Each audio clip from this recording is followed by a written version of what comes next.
صلوا علی الحبیب صلی اللہ تعالی علی محمد۔ سیدنا امام جعفر صادق یہ اہل بیت اطہار کے سروں کے تاج ہیں اور بہت بڑی ہستی کے مالک، بڑی کرامتیں ان کی، بڑی شانیں ہیں، بہت بڑے عالم دین بھی تھے اور بہت کچھ ہے۔ ان کا جو دن ہے 15 رجب شریف، عرس شریف، اس کو ضرور منائیے گا اپنی اپنی حیثیت سے دنیا بھر میں، اور حسب توفیق ان کی نیاز کیجیے گا۔ کنڈے کی نیاز یہ رائج ہے مسلمانوں میں، جس کو میمنی میں کھیرج پوری، اردو میں کھیر پوری، لیکن اب کنڈے کی نیاز زیادہ تر اس کو بولا جاتا ہے۔ سر شاید اس میں کسی کو یہ سمجھ میں آیا کہ جو کورا مٹی کا جو کنڈا ہوتا ہے نا، جس میں پالش وغیرہ نہ ہو، جیسے مٹی کا یہ پیالہ ہے تو یہ کورا ہو، اس میں کانچ کی تہ چڑی ہوئی باریک سی، تو یہ وہ چیز نہیں ہے، بالکل کوری کوری مٹی ہو۔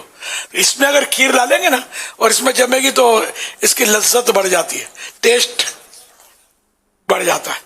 تو شاید یہ کسی کی سمجھ میں آ گیا ہوگا تو انہوں نے کنڈے میں شروع کیا ہوگا، تو ایک مسلمانوں میں رائج ہوا، کوئی شرن حرج نہیں ہے، کوئی گناہ نہیں ہے، کوئی منع نہیں ہے۔ تو یہ پھر یہ کنڈے کی نیاز ہو گئی۔ تو اب یہ کہ کنڈے ہی کی نیاز کرے ضروری نہیں ہے، اسٹیل کے برتنوں میں بھی جماتا ہے تو کوئی حرج نہیں ہے، اس کے علاوہ کچھ کھانا کھلاتا ہے تو بھی حرج نہیں ہے، نہیں کرتا کچھ بھی تو بھی حرج نہیں ہے، جبکہ جو ہوتا ہے اس کو غلط نہ کہے، غلط کہے گا تو حرج ہے کہ شریعت نے غلط نہیں کہا، وہ آ رہی ہو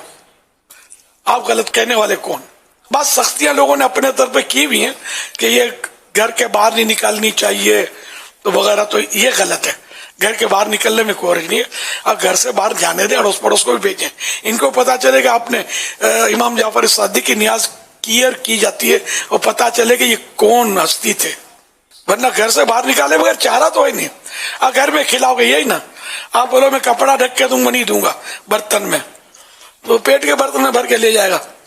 کیا خیال ہے آپ کا؟ بھائی جس کو آپ گھر میں کھلاؤ گے، گھر میں رکھو گے بھی کیا، کب تک رکھو گے؟ یہ جائے گا نا باہر، تو آپ کی کھیر تو باہر نکلی ہی نکلی، تو برتن میں نکال لے دو نا، تو گھر کے بچے بھی کھا لیں گے، تو سمجھا کریں۔ تو کوئی ایسی شرن قید نہیں ہے یہ گھر کے باہر نہیں نکالو، یہ لوگوں نے اپنی طرف سے گڑھ لی ہے۔ تو خوب کھیر پور کرے، محلے میں بھیجے، پیکٹ بنائے اس کے، بے شک پیکٹ بنا کر ایک آدھ وہ پوری ہو تو ایک طرف کھیر رکھی ہو، خوبصورت پیکٹ بن جائے، اس میں لکھا جائے امام جعفر صادق کی نیاز، عرس شریف 15 رجب شریف، یہ لکھ دیں، مدینہ تو جن کے گھروں میں جائے گا ان کو بھی ترغیب ہوگی، آپس میں ڈسکس کریں گے کیا ہے، کیوں ہے، کس نے بھیجی، چاچا وہ فلاں، اچھا وہ تو نہیں دعوت اسلامی والا جو جشن ولادت میں 12 جھنڈے گھر پہ لگاتا ہے، اچھا انہوں نے بھیجی ہے، سبحان اللہ۔ تو یوں ایک بات کرتا ہوں تو دعوت اسلامی کا تعارف ہوگا، نیاز کا تعارف ہوگا، سب سے بڑی بات امام جعفر صادق رضی اللہ عنہ کی طرف دل مائل ہوں گے کہ یہ بہت بڑی ہستی ہے کہ ان کی بھائی لوگ نیاز کرتے ہیں، وہ اتنا قیمتی ہم کو تحفہ دیا، تو سب اپنے گھروں میں کریں گے حسب حیثیت، زیادہ نہ کر تو 15 پیکٹ بنا لیں، 15ویں شریف کی نسبت سے 5 بنا لیں، 115 بنائیں گے، اللہ اور برکت دے گا۔ اب جتنا شہد ڈالیں گے اتنا میٹھا ہوگا، تو یہ بنائیں، پڑوس پڑوس میں بھیجیں، تو انشاءاللہ اس ترغیب ملے گی، ثواب کا کام ہے، یہ نیکی کی دعوت کی ایک صورت بنے گی ہے اور نیکی کا کام ہے، ٹھیک ہے نا، مسلمان کو گھر میں بھیجنا ہے، تو انشاءاللہ اس کے فائدے ہوں گے۔ یا اللہ پاک جو کوئی سیدنا امام جعفر صادق رحمت اللہ علیہ کا عرس شریف 15 رجب شریف کو منائے اور اس میں کنڈے کی نیاز یا بریانی یا چاول یا جو کچھ بھی کھانا وغیرہ پیش کرے اور حسب حیثیت لوگوں کے گھروں تک بھی پہنچائے یا گھر پہ بلا کر کھلائے یا جس طرح بھی نیاز کی صورت کرے، ایصال ثواب کی صورت کرے، اے اللہ پاک اس کو امام جعفر صادق رضی اللہ تعالیٰ عنہ کے نانا جان کی شفاعت سے محروم نہ کرنا۔ یا اللہ پاک جنت الفردوس میں بھی امام جعفر صادق کے نانا جان رحمت عالمیان صلی اللہ علیہ وآلہ وسلم کا پڑوسی بنانا۔